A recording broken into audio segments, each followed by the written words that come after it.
同埋最緊要就係咧，其實咧我哋冇咩報酬俾佢嘅啫，咁所以咧，即係我哋唔係話千萬片酬俾佢咧，咁就咁冇所謂啦，咁唔係咁嘅觀眾更加唔會啦。係啊，喂 ，Hello 大家好啊，新年快樂啊！歡迎嚟到速食心理學 Rapid Psychology 嘅呢個 YouTube channel 啊！嗱，唔知道大家細個嘅時候有冇試過做一啲嘅話劇啦？我自己記得細個嘅時候咧，我做過呢個《廉頗藺相如列傳》嘅負荊請罪嘅呢個故事啊，好尷尬。嗱，anyways 啊，其實大家有冇諗過做呢一啲嘅小學雞話劇究竟有冇用嘅咧？係咪真係幫到啲學生嘅咧？喺科學喺心理學嘅角度，我哋又點樣睇戲劇教學法呢樣嘢咧？又或者其實點樣做戲劇教學法先至能夠最幫到啲學生咧？喺教學之前啦，我哋就好有幸邀請到兩位香港教育大學心理學系講師 Dr. Lawrence Ma 同埋 Dr. YB 鐘，同大家分享一下佢哋兩個喺呢個範疇入面嘅研究。亦都要特別多謝香港教育大學心理學系提供嘅 Student Empowerment Scheme，令今期嘅影片獲得資助，並且喺內容上面得到專業講師嘅協助啊！嗱，其實教大嘅心理學系喺心理學教育同埋研究上面咧，都係非常之出色噶。今次受訪嘅兩位博士，正就係嘗試用戲劇教學法嚟到教授心理學啊！如果你都對學與教有一啲興趣嘅話，呢條片你一定要睇到最後啊！我亦都要建議大家用紙筆將一啲嘅重點抄低去噶。我哋事不宜遲，我哋即刻去片。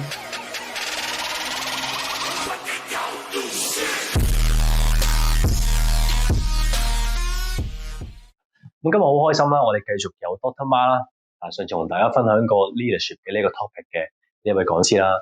咁今日都好開心咧，我哋邀請到另一位教育大學嘅講師 Dr. 鐘博士。咁我哋今日咧就會同大家分享一個 topic 啦，就叫做 drama-based pedagogy。死啦！中文係咩？戲劇教學法。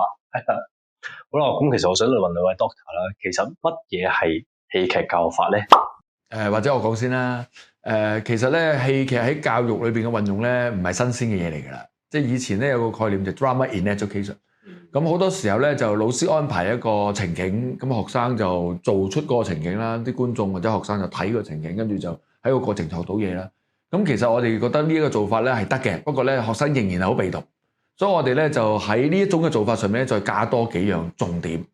第一個重點咧就係咧我哋會揾埋啲學生一齊去建構嗰個嘅劇本。跟住咧就當然邀請學生嚟到參與演出啦。喺個過程裏邊咧，仲有啲有趣嘅安排。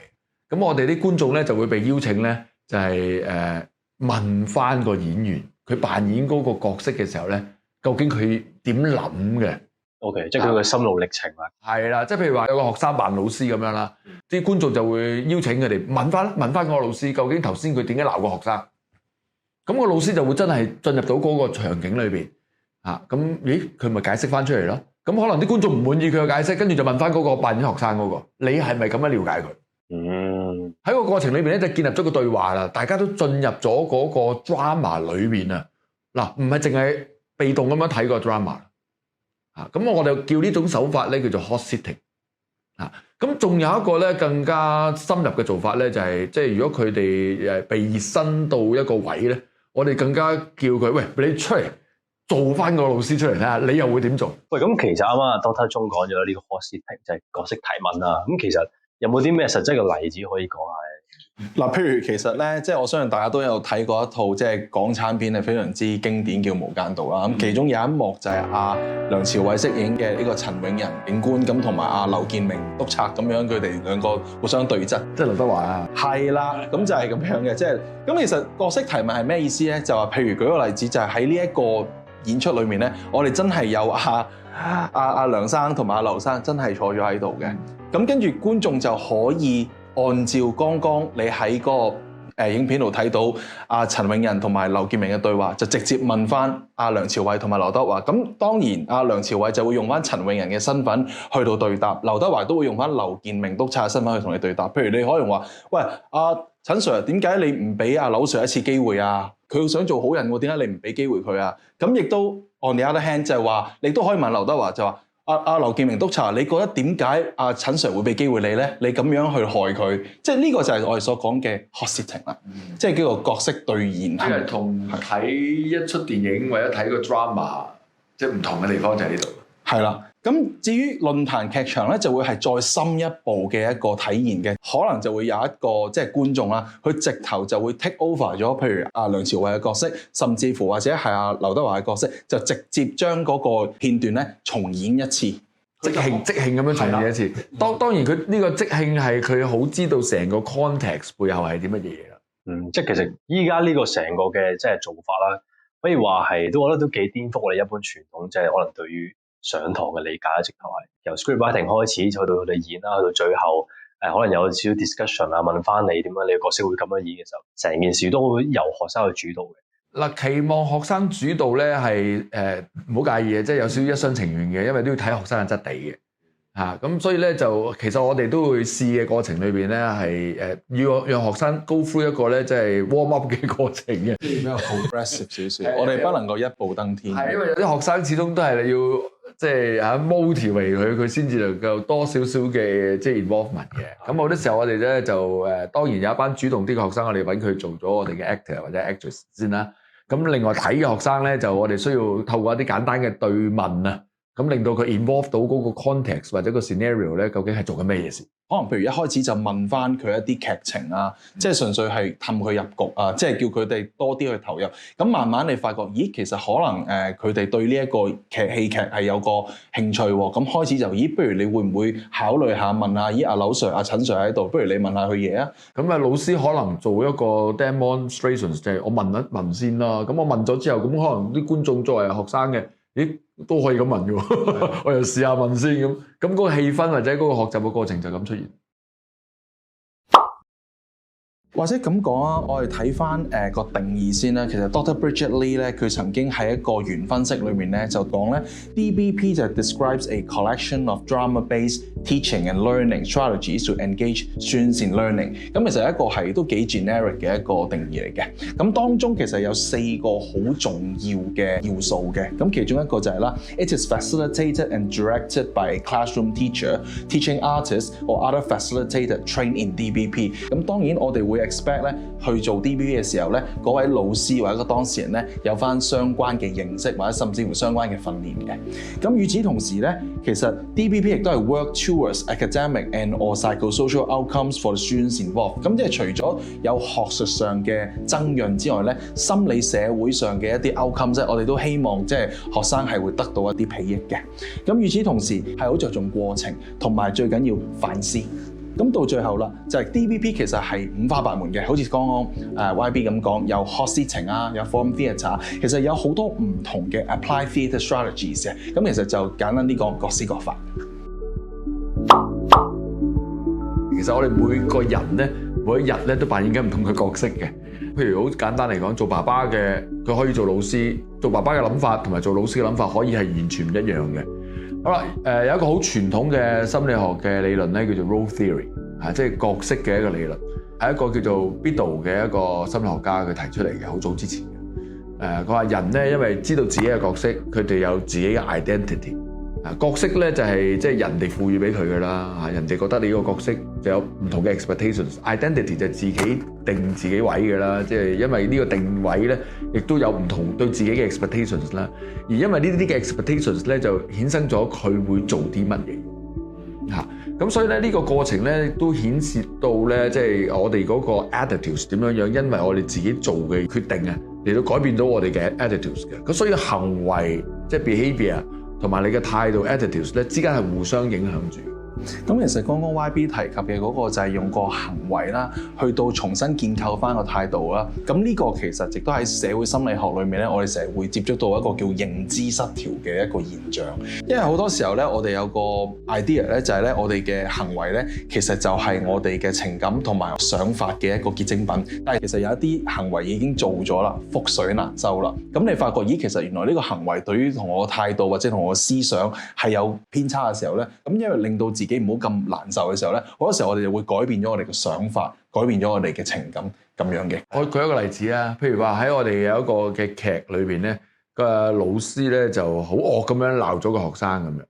咁一般嚟講咧，就如果你做翻呢個角色咧，嗰個人未必係會，如果佢自己啊，佢未必會鬧翻呢個學生。但係如果佢做咗呢個角色嘅時候咧，佢真係鬧喺嗰個 drama 裏邊。咁佢哋就會進入翻嗰個老師嘅身份，做咗呢個行為，佢就會諗翻啊，點解我會鬧咧？咁可能佢會 justify 咗，即係佢平時唔鬧人嘅，如果佢鬧人 justify 佢而家鬧人呢個咁嘅行為咯。即係我哋叫做 post-decision rationalization，即係合理化自己嘅決定咯。即係譬如喺頭先 YB 舉呢個例子，就係我哋嗰位演員本身係一個係即係好斯文啊，即係好 mild manner 嘅一個即係準教師嚟嘅。咁但係我哋咧就等佢喺一個 situation 喺一個 role 裏面咧，佢真係要擔任一個角色，就係咧要係好嚴厲咁樣去鬧佢嘅同劇演員。咁係個演員係做學生啦，呢個好明顯係一個失調啦。因為其實佢做緊嘅嘢，對於佢嘅想法同埋佢嘅思考係好明顯係有衝突嘅。係啦，佢就會自己調節㗎啦。我諗翻轉頭，點解我會咁樣鬧佢咧？跟住佢合理化咗，呢個就係佢嘅 meaning 啦，喺嗰個 moment。同埋最緊要就係咧，其實咧我哋冇咩報酬俾佢嘅啫。咁所以咧，即係我哋唔係話千萬片酬俾佢咧，咁就咁冇所謂啦。咁唔係咁啊，觀眾更加唔會啦。係啊，咁因為個問題就係好多時候我哋講認知失調咧，就係話我哋因為要有一個唔足夠嘅解釋。即係譬如我哋做咗一樣同我哋嘅思想同我哋嘅情感唔對稱嘅東西咧，咁如果我哋冇一個充分嘅理由去解釋嘅時候咧，就會有一個所謂嘅我哋有個 behaviour 就引致翻一個 reconstruction of affect and cognition。否則嘅話，譬如如果舉個例子，我俾20萬你去做一樣好似你違背良心嘅嘢，可能你會覺得做，因為冇咁所謂，我為錢啫嘛，係咯。咁但係其實即係我當翻頭先嗰個例子啊。即係你又話冇俾片酬佢啦，即係咁，但係佢會唔會話喂？咁我做呢行為純粹因為我知我演緊呢個角色，或者我知我純粹係我做緊一個即係演戲咁樣咧。但唔緊要㗎，其實佢知道自己係扮演緊嘅。咁但係佢 go through 過呢個經歷嘅時候，佢喺一個過程裏邊，佢揾到嗰個角色裏邊嘅 meaning 咯。OK，咁其實喺嗰個角色入邊，佢最後有冇講翻佢？梗會啦，我哋會邀請佢講翻嘅。即係呢個咪就 debriefing 嘅過程啦 ，reflections 嘅過程啦。係，同埋其實即係 hot sitting 嘅時候，可能都會有啲觀眾會問佢譬如陳 Sir， 你係剛剛喺個戲裏面咁樣咁嚴厲去斥責你嘅學生，你平時係咪咁㗎？又或者你平時係咪咁啊？或者點解你會咁樣做啊？或者點解你覺得咁樣 OK 咧？咁佢嗰位當事人咧，佢都會去即係用陳 Sir 嘅角色去到回答翻咯，即係佢又會用自己嘅角色，又會用陳 Sir 嘅角色，佢識得調換角色，哇！咁呢個就佢哋覺得呢個就係個精彩嘅位置。同埋甚至乎有啲情況底下咧，就係咧有啲我哋有啲演員咧，甚至乎係有個 integration，就係將個角色嘅嘢其實根本就內化咗俾佢自己，自己啲嘢擺埋。係咁，但係佢都會分享翻出嚟嘅。咁嗱，我哋都帶出啦，即係其實你點樣教學生 empathy 啫？係咪？你進入到人哋嘅角色嘅時候，你更加 empathetic 嘅。因為你唔係佢，你唔知道佢諗乜，而家係你做緊佢。觀點採集呢度你叫 perspective taking， 係啦，觀點採集，呢個係一個好有趣嘅過程嚟㗎。你要製造個 scenario 俾佢就係咁解。喺1972年咧，咁啊 Craig and Lockhart 咧，咁佢哋就 propose 咗一個 theory 叫 level of processing model。其實就係講緊好多時候咧，我哋去處理一資訊嘅時候咧，可以有唔同嘅層次嘅。咁第一個層次就係一個叫做結構性 structural processing，即係譬如舉個例子，我哋想睇一個喜宴個喜字。咁如果 structural processing 咧，我哋可能就會記住呢個喜字係點樣寫啦。咁我會記佢嘅樣。第二個層次就叫做 phonemic processing，呢個就會比較集中喺嗰個發音啊、聲音嗰度，譬如呢個喜字點樣讀。咁到最深入嗰個就我哋叫 semantic processing。semantic processing 咧就會話想嘗試去理解咁呢個喜字究竟係咩意義咧，同埋最緊要嘅就係呢樣嘢點樣連接咗我哋嘅已有知識。即係譬如舉個例子，可能你會諗下，咦，點解我同爸爸媽媽去啲親戚嘅婚宴咧，總係見到呢一隻字嘅咧？其實 DBP 唔係講緊要去 spoon feed 同學某啲知識，係要透過同學從中得到一個意義，同埋要佢自己建構個意義。咁當然呢樣嘢亦都係同 semantic processing 呢個概念咧係不謀而合嘅。即係簡單嚟講 ，deep learning、active learning、experiential learning。希望大家睇完呢條片之後，對 drama-based pedagogy 戲劇教學法有更深入嘅了解啊！呢條片係我哋2023年第一條嘅影片啊！喺新一年我哋目標咧就希望可以探訪香港唔同嘅心理學家同埋講師、教授等等，同大家分享一下佢哋嘅研究啊！證明心理學家其實都係可以好貼地，佢哋嘅研究都係同生活息息相關㗎。如果大家有啲咩 topic 特別感興趣嘅話，都喺下面留言話俾我哋聽㗎。另外我哋嘅 Instagram 喺2022年底已經達到1萬 followers 嘅呢個里程碑啦。喺呢度咧，想多謝大家一直以嚟嘅支持啊！喺新一年亦都祝大家新年進步啊！好啦，今集嘅時候差唔多啦，多謝大家收睇，我哋出去心理學，我哋下條片見 ，Stay tuned。